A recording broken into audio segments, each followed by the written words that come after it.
derecho y al revés. Las dos caras de la realidad. El yin y el yang de los temas actuales.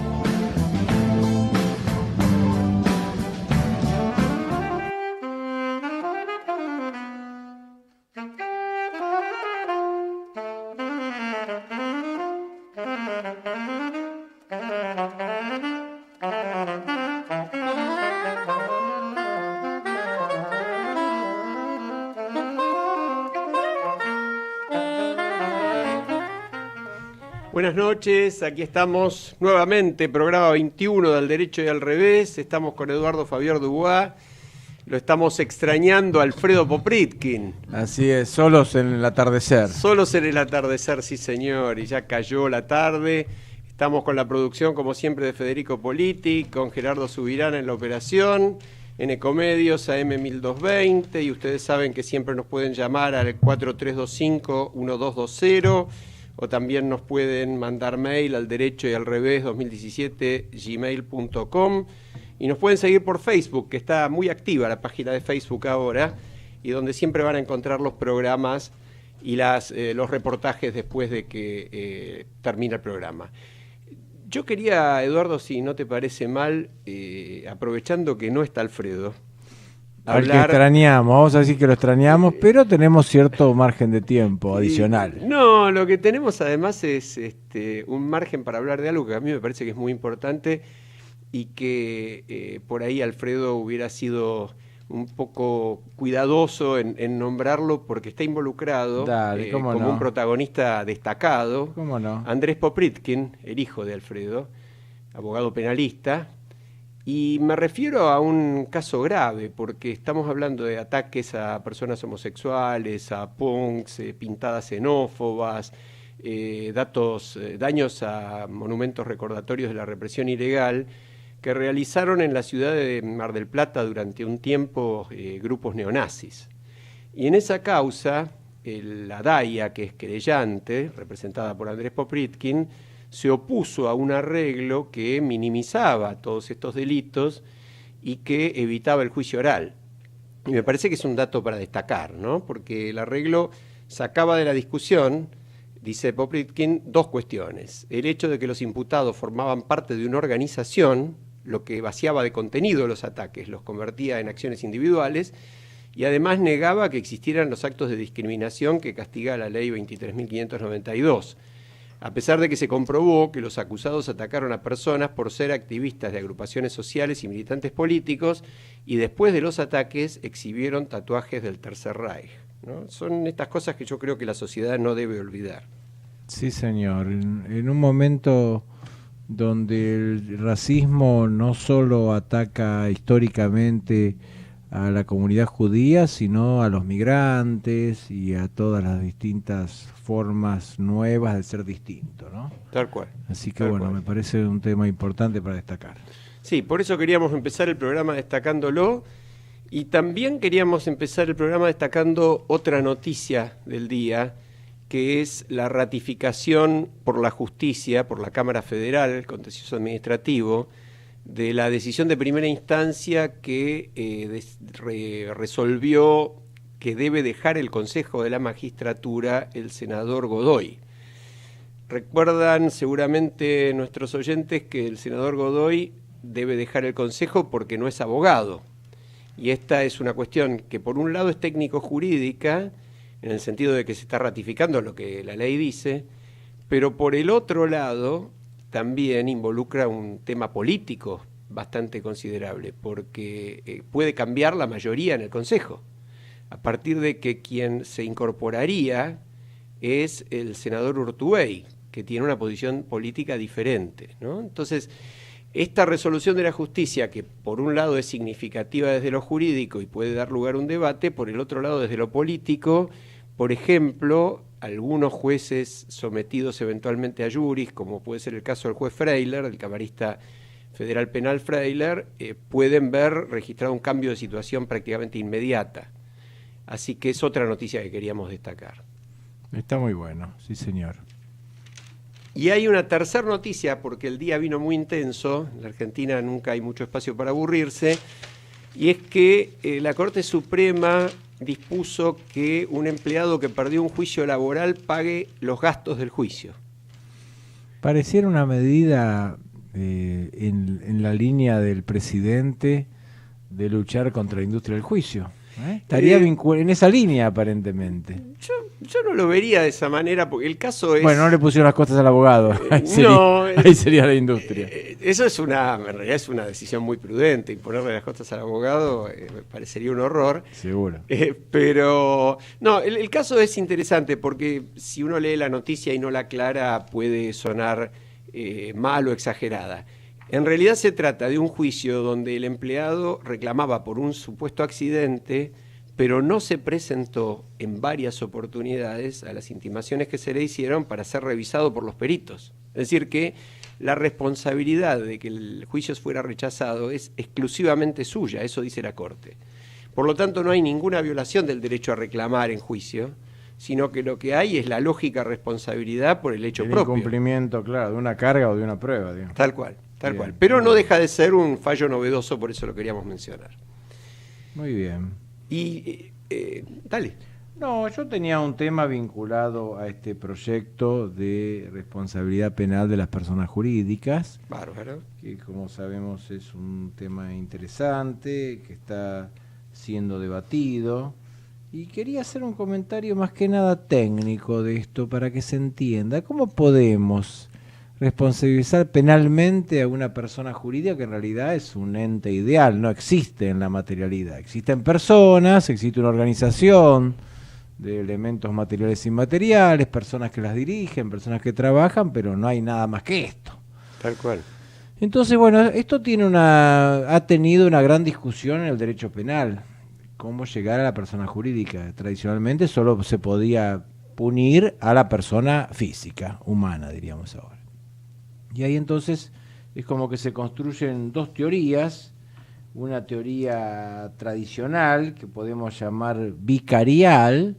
El vicario es como una especie de representante, ¿no es cierto? Entonces, ¿qué se dice? Bueno, si la persona humana cometió un delito, pero lo cometió en nombre y representación de la sociedad y en beneficio de la sociedad, de esta sociedad comercial, de esta empresa, entonces acá podíamos trasladar de alguna manera la culpabilidad de la persona humana a la empresa que fue beneficiaria y en cuyo nombre esto se hizo. Esto sería una teoría vicarial clásica.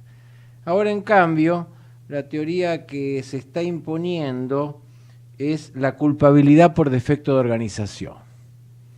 ¿Qué se dice? Bueno, usted debería tener organizado un sistema de controles, de procedimientos que impida la comisión de delitos o que lo haga muy difícil o muy visible. Si usted no arbitró este sistema, usted tiene una especie de culpa invigilando, una culpa de no haber arbitrado. Ahora, yo me pregunto más desde lo práctico, ¿no? Cuando hablamos, por ejemplo, de la comisión de delitos, el tipo de Odebrecht, donde el beneficio derivado de toda esta actividad, pagar coimas, cargar sobreprecios a la obra, claramente está en cabeza de la empresa, porque es la empresa la que se lleva mucho más dinero del que se hubiera llevado, o la que se lleva una obra que no se debería haber llevado o que no se hubiera llevado sin eso. Parece lo más razonable del mundo que se responsabilice a la empresa también desde el punto de vista penal, porque de lo contrario, ese ente, es decir, todos sabemos que las sociedades no son más que herramientas jurídicas. Claro. Entonces, le damos esa herramienta jurídica para generar, en todo caso, bienes y servicios, para producir una actividad que en definitiva sea productiva para los socios, pero también para la sociedad, y después ese ente es el que termina beneficiándose por los delitos cometidos por sus directivos. Bueno, está bien, un tema es el beneficio, esta es la teoría tradicional, pero se está queriendo ir un poco más allá y viendo que tiene que haber procedimientos de debida diligencia, tal como prevé el artículo 23, inciso J de este proyecto de ley. Y bueno, aquí en estos procedimientos, si los podemos encontrar, dice: programa de integridad. Se considera que un programa de integridad es efectivo cuando se adecua a los riesgos propios de la actividad que realiza la persona jurídica, a su tamaño, a su capacidad económica, a los fines de detectar, prevenir, remediar y reportar ante las autoridades correspondientes los hechos delictivos abarcados por la ley. Y el inciso J dice, procedimientos que comprueben la integridad y reputación de terceros o socios de negocios, incluyendo proveedores, distribuidores, prestadores de servicios, agentes intermediarios, al momento de contratar sus servicios durante la relación comercial.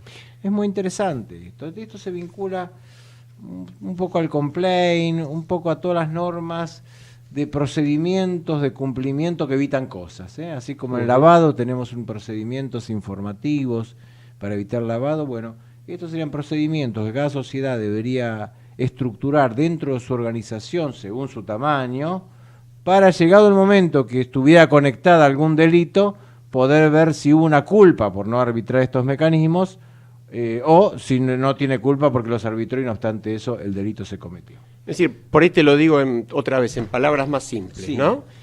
Va un gerente de la sociedad y incluso negocia un beneficio para él. Bien. Y genera que gracias a eso y a las coimas que paga, esa sociedad obtenga una contratación del Estado. Vuelvo siempre a las del Estado porque son más fáciles de entender.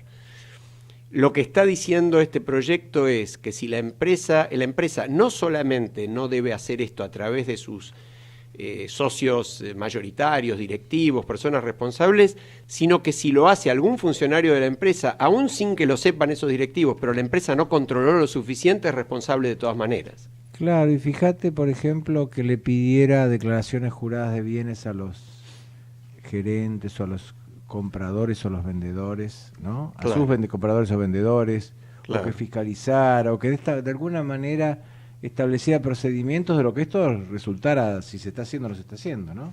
Parece que es interesante la idea, es una idea de lo que sería la responsabilidad, autorresponsabilidad, me parece que es una idea más moderna que la anterior, que es simplemente extender, y como siempre tiene una contrafuerza, que es la siguiente. En Argentina, en las economías emergentes, las empresas que desaparecen no reaparecen enseguida. Uh-huh.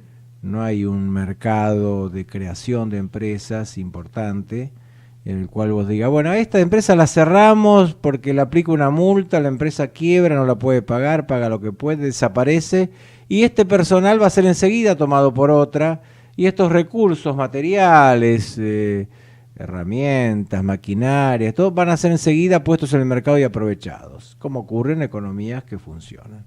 La nuestra no es así. Entonces, hay un principio nacional de conservación de la empresa. Uh-huh. Este principio incluso en algunas de las leyes como la penal tributaria, que tienen ya la sanción de penal a la empresa y tiene una sanción incluso de clausura y de disolución y de liquidación de la empresa, exceptúa en el caso que la empresa sea socialmente útil. Correcto. Que claro, con el criterio de empresa socialmente útil habrá que verlo, se refiere a utilidad por lo que produce, por el bien o servicio que produce en el mercado, o utilidad porque contrata gente y produce mano de obra. Habría que ver cómo lo medimos, ¿no es cierto? Entonces lo que habría que ver cómo se compatibilizan estas sanciones a las empresas con la necesidad que tenemos en los países emergentes de que las empresas continúen. ¿Correcto? Es correcto. Habría que ver cómo sancionar realmente a la empresa sin que esto afecte decisivamente, por ejemplo, su sin perder la fuente de sustentabilidad. trabajo. Claro, yo creo que ese es un poco un desafío que tenemos que irnos planteando. Sí, y dejarlo lo suficientemente claro como para que tampoco quede abierto a la arbitrariedad, ¿no? Porque ahí es donde también entramos otra vez en posibilidades de abusos y de corrupción.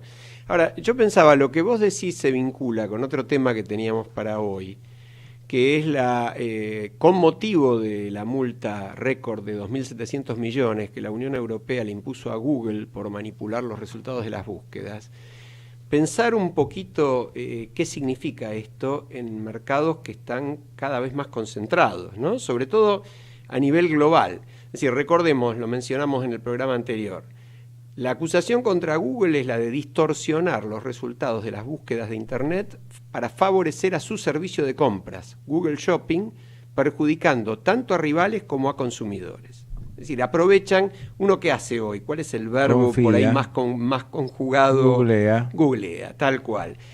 Bueno, Google tenía, por lo menos en Europa, posiblemente lo tenga en otros lados, desviados esos buscadores a generar interés comercial propio. Y claro, esto yo hacia diría... los productos y servicios que quería vender. Claro. Porque claro. los productores de esos servicios pagaban para estar arriba en las búsquedas. Exacto, a su sector de comercialización. Correcto. Es muy grave la acusación. Es una acusación que inclusive, no es una acusación, es una resolución de la Comisión Europea, que es el órgano máximo de la Unión Europea, el órgano ejecutivo, y que inclusive les impone, si no modifican su conducta, una multa del 5% de la facturación, que es un monto realmente considerable. Ahora, la reflexión que quería hacer es, en un mundo tan fuertemente y definitivamente globalizado, porque guste o no, la globalización no se puede discutir, donde además empresas como Google, y no solamente Google, por ejemplo, las grandes empresas financieras del mundo y muchísimas de las empresas de Internet que tienen también este gigantesco poder, pero en general las grandes compañías multinacionales trabajan en ámbitos prácticamente extraterritoriales. Es decir, en definitiva, están hoy casi, te diría, por encima o al costado o con posibilidad de estar ajenos al ordenamiento jurídico de las naciones. Estados, claro, bueno, es el tema de la globalización. Ese ¿no? es Los grandes perdedores de la globalización son los estados nacionales. Tal cual.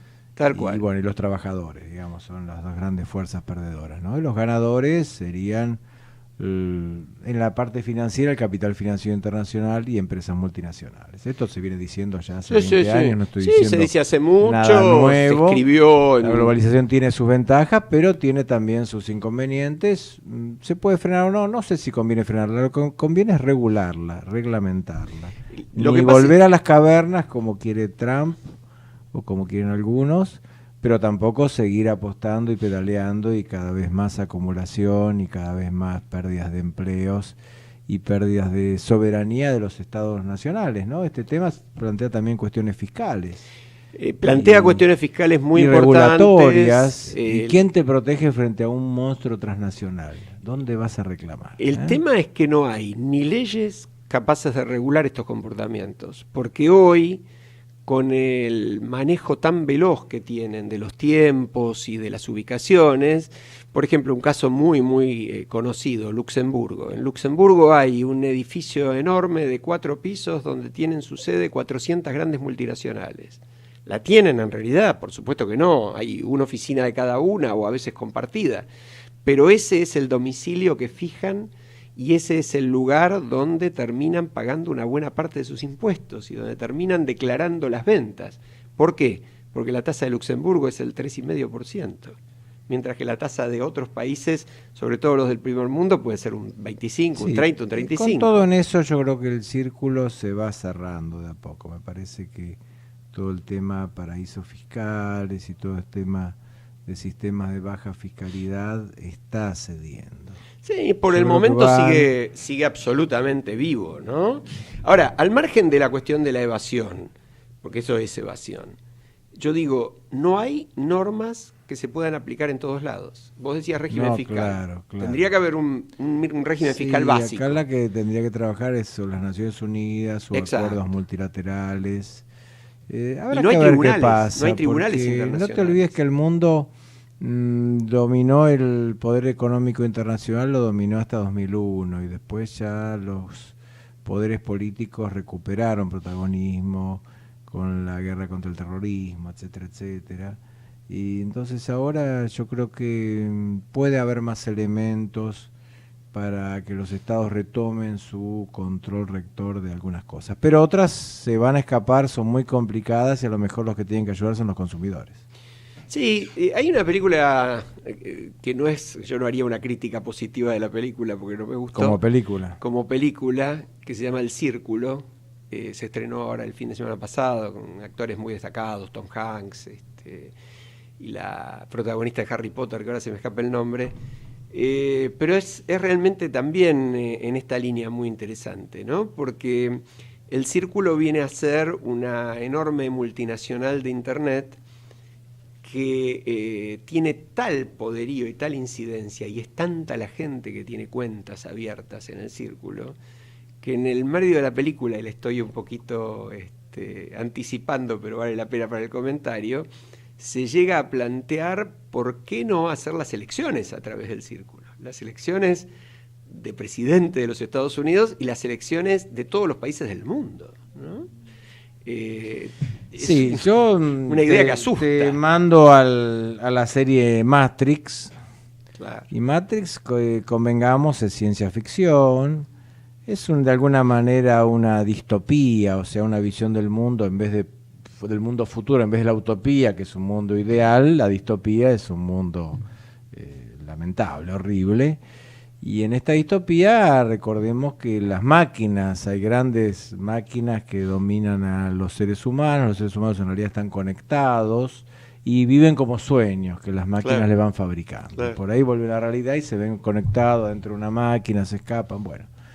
De algún modo cada día nos manejan más las plataformas. Sí, sí, es así. Y también los que activan esas plataformas, los que las programan.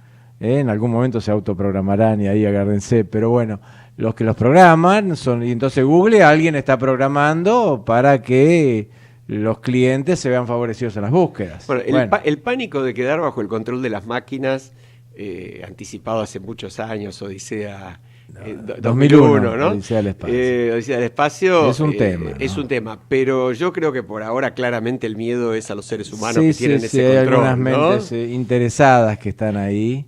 Sobre todo en un mundo con un nivel de concentración. Hoy hay un informe que publicita la BBC, está en el diario La Nación, también en la Argentina, actualizando los números de, por ejemplo, si yo a vos te pregunto cuántas personas tienen más de 30 millones de dólares en todo el mundo, tu tentación natural, porque esto lo charlamos antes, es decir que son unas cuantas. A pesar de que 30 millones es mucho dinero, bueno, resulta que nada más que 260.000 personas en todo el mundo tienen más de 30 millones, ¿no? Sí, es un tema de la globalización, la concentración, y esto es complicante por muchos motivos, pero además la desaparición del empleo, ¿no? Tal cual. Porque al desaparecer el empleo tenemos que reemplazarlo doblemente, lo tenemos que reemplazar asignando recursos a las personas para que satisfagan sus necesidades y muevan la maquinaria del consumo. Así es. Si no, de poner bueno, eso sobre esto le vamos a preguntar al director y el segundo de la gran UIA tema en la segunda es parte. Cómo reemplazamos el efecto social del trabajo. Porque el trabajo te socializa, te vincula, te da un estatus, te conecta con gente, haces actividades. Si vos vas a quedar en tu casa haciendo nada y cobrando por mes una suma X, bueno, hay que replantear toda la sociedad. Sí, sin duda es así. Y antes que se nos acabe la mitad del programa, teníamos aquí un punto que no lo queríamos tratar en realidad como una simple enumeración de datos, porque creo que realmente, como dice el título del tema del día, hay un enorme hartazgo en la sociedad sobre la sensación de impunidad que en realidad se potencia y crece, ¿no? Y nombramos Odebrecht, La Salada, Báez, López, Otesur, Los Sauces. Es un escándalo atrás del otro. Hoy se plantea el pedido de detención y de procesamiento de Vido y de uno de sus secretarios por aparentemente estos 260 millones de pesos de hace varios años, que se fueron por ahí por uno de estos agujeros negros que se generan a veces en la administración a través de contratos con una universidad y que no se puede explicar porque no se sabe a dónde fueron. Bueno, todas estas cosas que nos provocan tanto hartazgo, no nos planteábamos tanto dar detalles que se pueden encontrar en cualquier medio, sino pensar en los motivos de la impunidad, ¿no? Y yo lo quería vincular con que mañana va a haber dos visitas muy, muy significativas a la Argentina, y se trata del fiscal que consiguió en su momento llevar adelante los procesos contra Fujimori, Montesinos y toda la banda de delincuentes que desde el Estado del Perú tanto daño le hicieron al país hermano y que por suerte terminaron con condenas ejemplares. Ese fiscal que es el doctor Ugas, que ahora es presidente de Transparencia Internacional, nos visita, y también nos visita una de las fiscales de Curitiba que trabaja con el juez Sergio Moro. Es decir, otro ejemplo icónico de avances muy, muy serios en una lucha que a nosotros tanto nos cuesta dar. Sí, hay elementos para pensar en esto. Fíjate que el gran tema es cultural. El gran tema nuestro es una tolerancia a la corrupción que viene quizás de la colonia. La ciudad de Buenos Aires era insustentable económicamente sin el contrabando.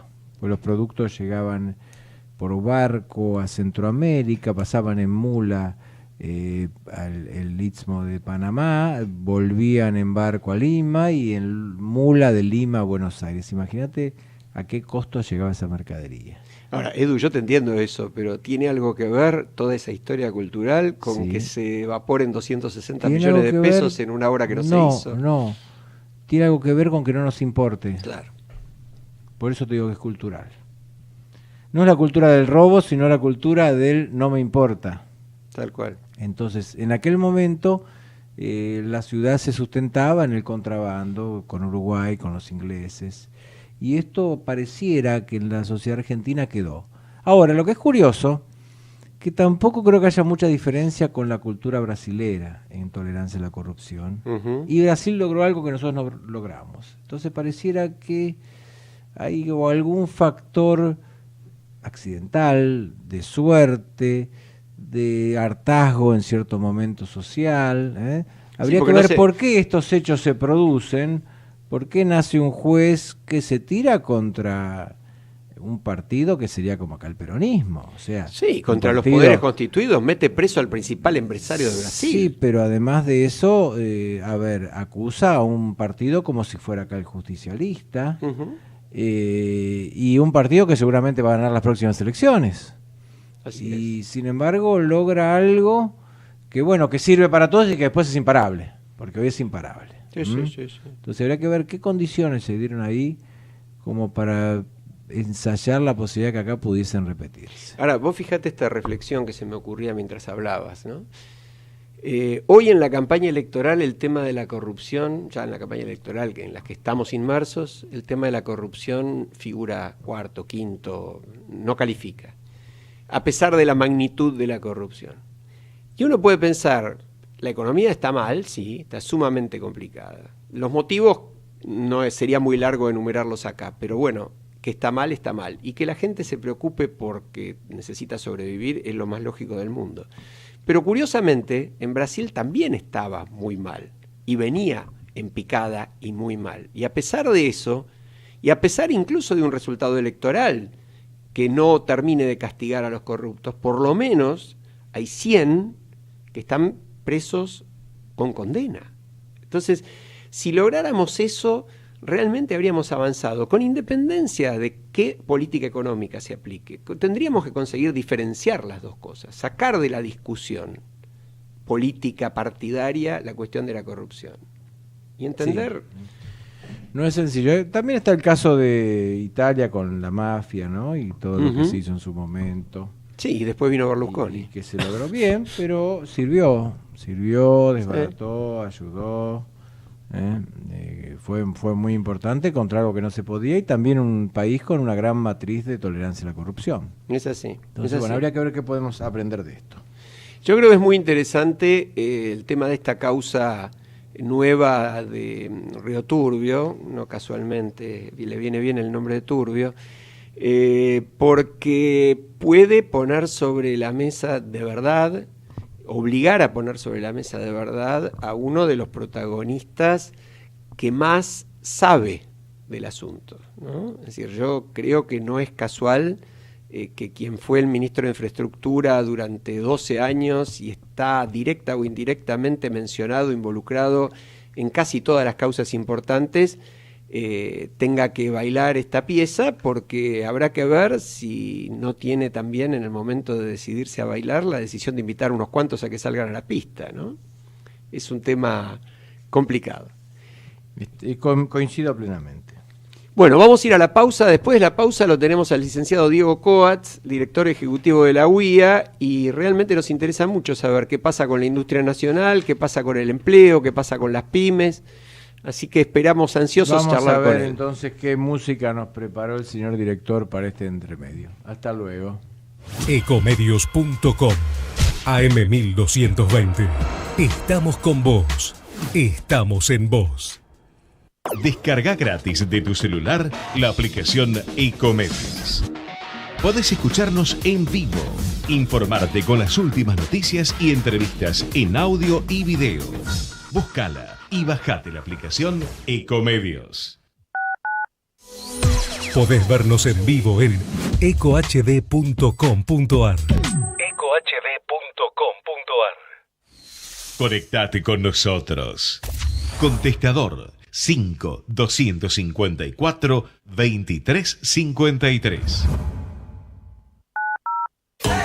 Con Personal, contratá el mejor plan de 4 GB por mes y al mejor precio garantizado. Llévate un Samsung Galaxy J2 Prime a 2.999 pesos o un LG K10 a 3.399 pesos. Internet para que todo suceda. Personal. Más información en personal.com.ar. Una charla sin guión con noticias de actualidad, donde más allá de polémicas y puntos de vistas dispares, se trata de brindar las dos caras de cada tema. Al derecho y al revés, los martes de 19 a 20 horas por Ecomedios AM 1220.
Bueno, estamos de vuelta y vamos a conversar con el licenciado Diego Coats, director ejecutivo de la Unión Industrial Argentina, un hombre con fuertes antecedentes académicos, con un amplio conocimiento de la economía.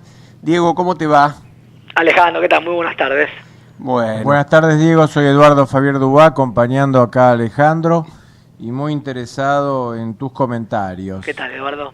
¿Nos podés contar, para empezar, un poquito tu rol ahí en la UIA y qué está haciendo la UIA por los temas que nos interesa, que es la industria nacional? A ver, yo estoy hace bastante tiempo en la UIA, durante mucho tiempo estuve a cargo del Centro de Estudios Económicos, estoy en la dirección ejecutiva, hace un tiempo el actual secretario de Industria también estuvo en esta función. Y bueno, para que el que no lo conoce, la UIA, más allá que tiene 130 años de historia, es una entidad con mucho rol en los avatares de la coyuntura económica y política en la Argentina, es una entidad con mucha presencia pyme y federal, es decir, la particularidad de la UIA es su heterogeneidad, como es la heterogeneidad que tiene la industria argentina, con empresas internacionales, empresas grandes de capital nacional, empresas medianas y pymes de todas las regiones del país. Entonces conviven sectores como el juguete, los textiles y la metalmecánica, con la automotriz, la minería o el sector farmacéutico, que si bien tienen temas en común, obviamente hay temas que son muy diferentes por la propia característica de cada uno de los sectores, ¿no? Ahora, Diego, y desde esta visión, justamente, una unión industrial federal, diversa, con mucha presencia de pymes, ¿cómo ves vos no solo la situación de la industria nacional, sino sobre todo la situación de las pymes como generadoras de empleo, que es uno de los grandes problemas que vivimos en la Argentina, nos parece? A ver, Alejandro, para ponernos un poquito en perspectiva, no me quiero ir mucho en el tiempo, pero para ubicarnos, la industria tuvo hacia fines de los 90 una crisis importante. Desde el 2002 hubo un importante proceso de recuperación o reindustrialización, depende cómo uno lo quiera denominar, que fue muy intenso y dinámico hasta mitad del 2011, y se generaron en la industria casi 350.000 nuevos empleos formales, se crearon nuevas empresas, hubo un proceso de inversión importante, se amplió la capacidad, obviamente con las particularidades de la Argentina, ¿no? No se puede avanzar en muchos aspectos vinculados a la investigación y el desarrollo, la tecnología, pero un proceso muy dinámico de recuperación de la capacidad productiva del país después del ocaso de fines de los 90. Desde el 2011, digamos mitad del 2011, fines del 2011, la Argentina entró, que era como la etapa que uno pensaba hacia fines del 2011, había problemas macroeconómicos, había problemas sectoriales, se hablaba de, corregir el trazo grueso de la macro, como decimos los economistas, y avanzar en la agenda, en el desarrollo productivo, la agenda de la sintonía fina. Y lamentablemente con el cepo cambiario de fines del 2011 se entró nuevamente una etapa de estancamiento importante. Desde el 2012 la industria dejó de crecer y de generar empleo, y fueron 4 años de subas y bajas que básicamente mostraron un estancamiento relativo y que se frenó el proceso de recuperación industrial. Perdón, Diego, pero ¿no es que si el dólar está libre, por ahí no favorece esto a la industria porque la gente, importa? No, a ver, pero déjame Eduardo, que te termine un poco el cuento. Entonces, desde el 2012 se estanca un poco la actividad y asume el nuevo gobierno en el 2016, ¿no? O fines del 2015. Y ahí empieza, obviamente, cierta profundización de la problemática que se venía antes, parte por corregir aspectos heredados, el cepo cambiario, salir del cepo cambiario implicó la devaluación, ¿se acuerdan?, de hace un año y pico. Eso hizo que el primer semestre se caiga el mercado interno y que le afecte muchas pymes, pero uno suponía que una vez que se pase esa etapa, el sector productivo y la economía en general debiera empezar a repuntar, pero ahí entraron los temas que no se pudieron corregir, que es lo que estamos observando hoy, que tiene que ver con una tasa de interés muy alta, un tipo de cambio que no queda claro cuál va a ser, los aumentos tarifarios que en particular a las empresas que demandan mucha energía los han complicado mucho, obviamente la caída del mercado interno, una situación brasileña muy complicada. Entonces, si bien la primera parte del año pasado uno podía pensar que iba a ser difícil, la pregunta aquí es por qué no se recupera la economía en general y por qué la industria incluso está por debajo de lo que viene la economía. Bueno, básicamente porque hay muchos aspectos para trabajar que si no se modifican va a costar ver una mejora de la industria y en particular de las pymes y del empleo, ¿no? Yo te hago una pregunta vinculado un poco con cualquiera que quiere emprender o con los empresarios que quieren invertir. Y esta vieja muletilla, pero al mismo tiempo tema complejo para analizar, que es la llamada seguridad jurídica, la previsibilidad, digamos, la certeza de que invertís en determinadas condiciones, pones todo tu esfuerzo y vas a poder mantener esas condiciones durante un X tiempo. ¿Vos pensás que eso realmente, como mucha gente dice, falta en la Argentina? Y en todo caso, ¿cómo se puede conseguir? A ver, digamos, el sistema es bastante pragmático. En Argentina en el 2001 hizo unos peores defaults de la historia del capitalismo moderno. El riesgo país que subió hasta 5.000 puntos básicos, es decir, 5.000, veníamos de 700, y en el 2005, fines del 2005, teníamos menos riesgo de país que Brasil cuando Lavagna y Kirchner renegociaron la deuda externa, incluso con 20% de acreedores que no habían entrado, que eran los famosos holdouts, ¿no? Uh-huh. Porque la economía andaba bien, se crecía, y básicamente las condiciones macro eran favorables, ¿no? El 2011, primera etapa del 2011, la inversión sobre PBI era muy alta, Entonces, para bajarlo un poco a la tierra más del terreno de los economistas, el empresario invierte básicamente por 2 elementos, por lo menos es lo que pienso yo. El primero es porque haya un mercado importante y que efectivamente se esté vendiendo más, y eso depende tanto del mercado interno como las exportaciones. Entonces yo invierto si pienso que voy a vender más en el futuro, si no voy a invertir para ampliar mi capacidad. Ese es un primer elemento, ¿no? Que uno podría tildarlo entre los economistas con un sesgo más keynesiano, pero eso es un elemento muy importante. O sea, que haya demanda. ¿O que haya demanda, consumo, actividad. El segundo elemento, y en particular para un sector como la industria, en el cual las mejores inversiones tardan en madurar y en amortizarse, porque son inversiones que requieren calificar trabajadores, invertir en tecnología, se requiere que haya rentabilidad hoy y perspectiva de rentabilidad en el futuro, que uno pueda amortizar esa inversión.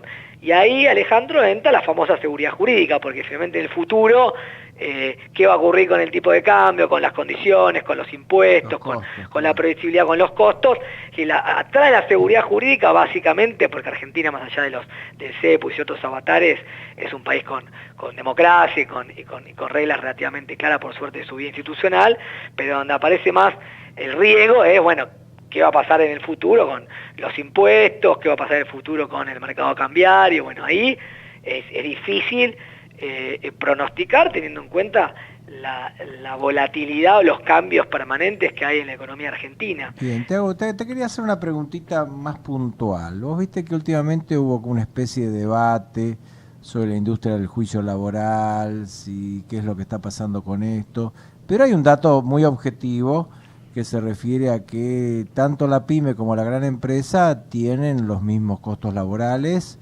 y sobre todo en caso de despido tiene esas famosas multas de la multa de la multa de la multa que terminan cuatruplicando o quintuplicando la indemnización y pueden llevar la empresa tranquilamente a la quiebra. En este sentido, ¿hay una posición de la Unión Industrial? ¿Hay algún proyecto?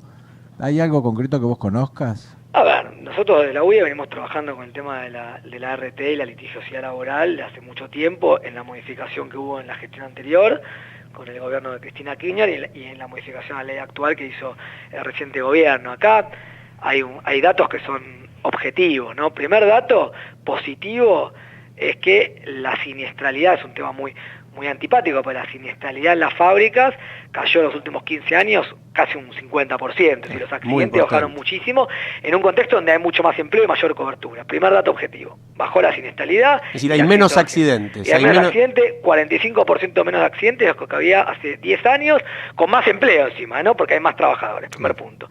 Segundo punto, que se hizo la gestión anterior y también esta gestión, se actualizaron todas las indemnizaciones, que era un reclamo lógico porque en un momento se habían desactualizado por inflación, es un tema muy técnico, pero se modificaron fórmulas y hoy se actualizan por inflación y las indemnizaciones pasaron a ser indemnizaciones acordes a los estándares internacionales. Entonces, dos datos positivos, ambos a favor del trabajador y que muestran que el sistema funciona mejor. ¿Te estás refiriendo a los accidentes? A los accidentes, a RT. ¿Cuál es la parte negativa? Que aunque baje la siniestralidad y mejoren las indemnizaciones para los trabajadores cuando efectivamente hay un accidente o hay un problema de cierta pérdida de capacidad de un trabajador frente a una rutina, la litigiosidad y la judicialización siguió aumentando y en los últimos 5 años creció casi 100%. Hay un stock de juicios de 350.000, aproximadamente 350.000 juicios en stock por un valor de 5.000 millones de dólares, lo cual ha llevado, con las modificaciones sucesivas que hubo en las leyes,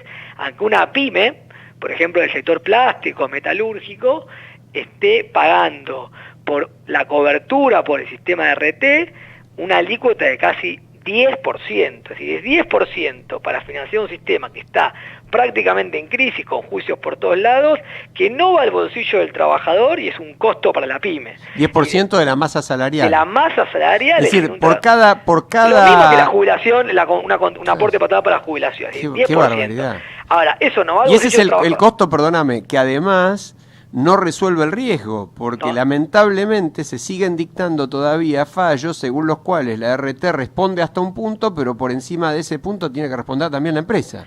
Totalmente, ahora con la nueva ley y con la modificación del gobierno anterior, los juicios van a la RT y la RT se da vuelta, ya no va a la empresa porque la mayoría no van por la cuestión civil, van por la vía laboral o comercial y la RT termina pagando el juicio. La RT se da vuelta y le carga el juicio, el costo a la empresa en promedio. Claro. Entonces, estos son, para decirlo en palabras concretas, estos son cuasi rentas que afectan la competitividad, que no van al bolsillo del trabajador y que son finalmente, cuando uno termina hablando de tipo de cambio y por una empresa resolverle este tema, bajarle 5% o 6% la alícuota, es una mejora cambiaria sin entrar en un terreno tan complicado como la macro. La haces enormemente más competitiva, porque eso la priva de poder competir, por ejemplo, para exportar, ¿no? Y son cosas que digamos que existen solamente en la Argentina y acá no se habla en ningún momento de sacarle un beneficio al trabajador, ni mucho menos, sino justamente toda la parte de las cuasirrentas que termina siendo los peritos, los abogados, toda esta judicialidad que termina siendo más gastos y ingresos para el mundo del derecho laboral que para el trabajador en concreto. Digo, acá nadie está cuestionando que el trabajador tiene que cobrar lo que corresponde, hay que hacer prevención en el trabajo. A mí lo que me parece muy interesante de lo que vos me estás planteando justamente es que empezaste diciendo: baja la siniestralidad, lo que implica que las empresas están tomando mejores medidas y el sistema funciona para proteger al trabajador con menor cantidad de accidentes, se levantan las indemnizaciones porque se pagan a valores constantes y a pesar de eso la masa de juicios aumenta un 100%. Realmente es uno de los milagros argentinos, ¿no? No, y además estamos hablando de estos casos, para que lo entienda, para que se entienda, estamos hablando en todos estos casos de empresas que tienen toda su agenda de relación de dependencia del mercado formal y que cumplen toda la normativa que tiene, que sigue y monitorea la Superintendencia de Riesgo de Trabajo, es decir, todos los temas técnicos y legales que tienen que ver con la seguridad en el trabajo. Cualquier empresa que tiene un trabajador informal, o si lo tiene formal, no cumple con las normas establecidas internacionalmente, claramente van por otro camino. Acá estamos hablando de aquellas empresas, que son una gran mayoría, que cumplen los estándares internacionales de la prevención en el riesgo de trabajo. Digo, no estamos hablando de todo el resto, que claramente van por otra vía y tienen, si no cumplen lo que corresponde, efectivamente tienen que pagar las consecuencias. Sí, yo me refería también a las indemnizaciones por despido, ¿no? Que esas realmente, como hay multas por el no registrado, la multa por no darle el certificado y la multa de la multa, acá no hay un criterio dimensional, ¿no? No, esto totalmente, Eduardo. Es así, bueno, y acá en realidad uno de los temas ya grandes, si uno va a los países desarrollados, generalmente las pymes sobre todo tienen mucha flexibilidad a la hora de contratar y cambiar trabajadores, pero también hay que tener en cuenta que en aquellos países el seguro de desempleo puede llegar a ser 80% del salario y por 1 año, 2 años. Aquí no tenemos acá tenemos que ir en un esquema donde efectivamente en la medida que el mercado de trabajo, primero formalizar la mayor posibilidad de trabajadores, que hay muchos en el mercado informal, y después ir generando los niveles de cobertura en materia de seguro de desempleo, que también, si en la medida que se van flexibilizando eventualmente algunas de estas condiciones y todos los temas de que se litigan estos aspectos, también haya cierta seguridad y previsibilidad para el trabajador en el tiempo que está rotando, no tiene empleo, ¿no? Claro, es un tema muy complejo. Si suprimiéramos las multas, el costo bajaría en un 50% o más, ¿no? Sí, totalmente. Sí, tal cual. Te cambio de tema, te llevo a otra cuestión conflictiva, ¿no? ¿Cómo está incidiendo la importación?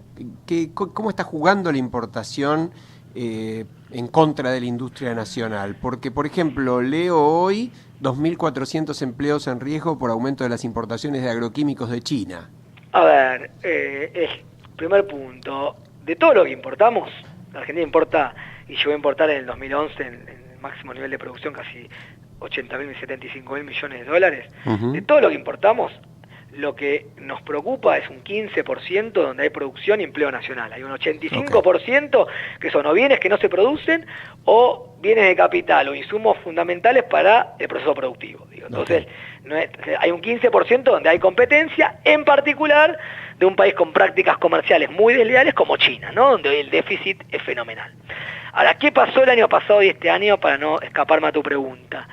Es verdad que las importaciones crecieron, veníamos de un 2015 cuando se cambió el sistema anterior, que cuando ese cambio implicó que haya un crecimiento importante de las importaciones.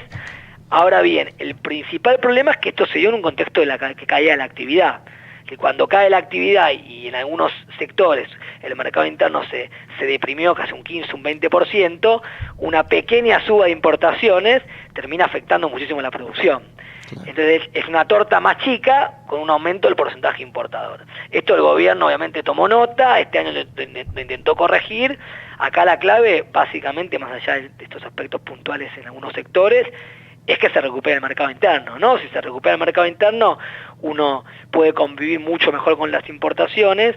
Si no se recupera el mercado interno y tenemos, como va a continuar lamentablemente, un Brasil sumamente deprimido en materia de producción, claramente el tema de importaciones hay que mirarlo con mucho cuidado, porque si no va a haber un conjunto importante de empleos industriales que van a estar en riesgo. De por sí ya cayeron algunos, se han perdido muchos empleos. La clave es recuperarlos y que no se sigan perdiendo. Bueno, te quería hacer alguna pregunta sobre la ley de emprendedores, que para nosotros está muy interesante, Pero, por un lado, no estamos viendo que haya sido reglamentada dentro de los 60 días que se habían dicho. ¿Es correcto esto? A ver, sí, como siempre la ley es muy importante, el emprendedor es una figura fundamental a la hora de, sobre todo, más que emprendedor, aumentar la demografía empresarial y que haya más y mejores empresas pymes, digo. Ella tiene una idea de que una persona en el living de su casa puede montar una empresa y contar 25 trabajadores, y la realidad, lo importante acá es que haya más y mejores empresas, digo. En ese sentido, estamos trabajando para que se reglamente lo antes posible y que este ecosistema emprendedor se traduzca efectivamente en más puestos de trabajo. La realidad es que los resultados los vamos a empezar a ver en la medida que se recupere la actividad económica. Claro, porque tampoco hay en sí para el emprendedor ningún beneficio fiscal, ¿no? Lo que salió son posibilidades de financiación con ciertos límites, ¿es correcto? Es así, y bueno, un gran tema de discusión, que seguramente va a ser el número uno de la agenda durante el 2018, es la famosa reforma tributaria, porque en Argentina claramente el sistema tributario, además de ser cada vez mejor y más equitativo, tiene que generar los incentivos, para agregar valor. Hoy es mejor producir soja y trigo en términos de incentivos de acuerdo al sistema tributario que transformarlos en snacks o en galletitas para exportar con más empleo y con valor agregado, digo. O es mejor, como dice la propaganda de un conocido banco, irse a correr por Palermo y poner la plata totalmente, ¿no? Entonces, el sistema tributario lo que tiene que hacer es que un empresario no tenga que financiar al Estado si quiere agregar valor al proceso productivo e invertir en tecnología. Tiene que al revés, el Estado tiene que incentivar que haya inversión de calidad. Decime, el otro día se celebró el Día Internacional de las Pymes. De las pymes, por exactamente. Primera vez, ¿no? Me gustaría tu impresión y tu comentario sobre esto. A ver, la pyme es el ecosistema pyme, como me preguntaba hace un ratito Alejandro, es clave para la generación de empleo, y para generar un desarrollo, sobre todo en las zonas más alejadas de la provincia de Buenos Aires. Lamentablemente el nivel de concentración que tiene la Argentina es muy alto y necesitamos reducir las brechas que hay entre las provincias más ricas y las más pobres, y la pyme para esto es un actor fundamental. Uno de los grandes puntos, y se discutió bastante la semana pasada, es cómo trabajar en tecnología y en productividad, porque lamentablemente la pyme es la que concentra la mayor cantidad de empleo informal, sobre todo las microempresas, ¿no? Desde el sector del comercio, la construcción, los talleres textiles. Entonces, uno de los grandes desafíos aquí es cómo podemos formalizar el mercado de trabajo, porque ese es el único canal verdadero para mejorar los ingresos reales de las familias argentinas, que tengan empleos en relación de dependencia, con los aportes a seguridad social, con obra social, hablando de familia, todos los temas que competen al día a día de la gente, ¿no? Diego, hablando de familia, ¿ustedes en la UIA tienen algún programa para empresas familiares, algún departamento, alguna capacitación especial para estas empresas familiares, que generalmente son pymes, también hay de los otros tipos, ¿no? Pero ¿tiene algo pensado? Todavía no. A ver, hace varios años la UIA creó la UIA Joven, un área justamente primero para formar futuros dirigentes y que tengan un proceso de capacitación y aprendizaje y para el rol que van a jugar en el futuro, y eso además de dirigentes también para promover la educación y la interacción entre todos los empresarios industriales.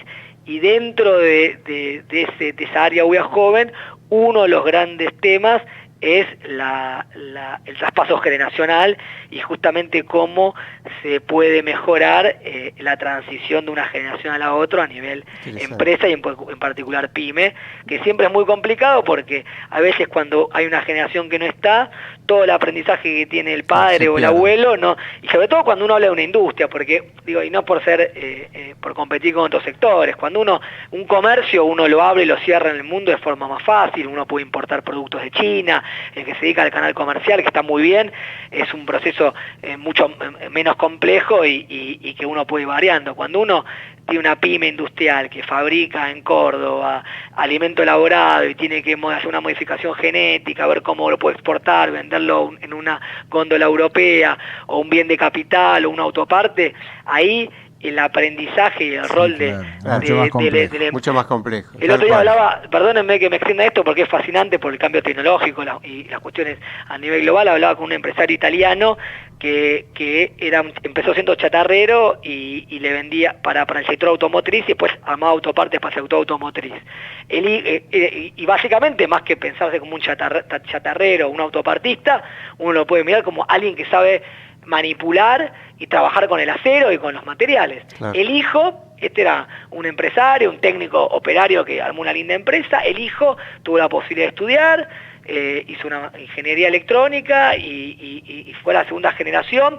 Con el apoyo de la universidad y los centros tecnológicos italianos pudieron ver hacia dónde podía ir la empresa para crecer y terminaron reconvirtiéndose para hacer prótesis faciales de aceros especiales para toda la industria de hospitalaria, digo, ¿no? Decir, y hoy, miren lo que es la transmisión, ¿no? De una empresa, de un chatarrero, empieza como chatarrero, pasa autopartista el hijo, y el nieto hoy hace productos de alto valor agregado con prótesis de aceros especiales para toda la industria, para todas las prótesis, para las operaciones de alta complejidad en el sector hospitalario. Todo un modelo. Ahora, vos sabés que el tiempo es tirano y mucho más en la radio. Si yo te tengo que pedir que en el minuto que nos queda...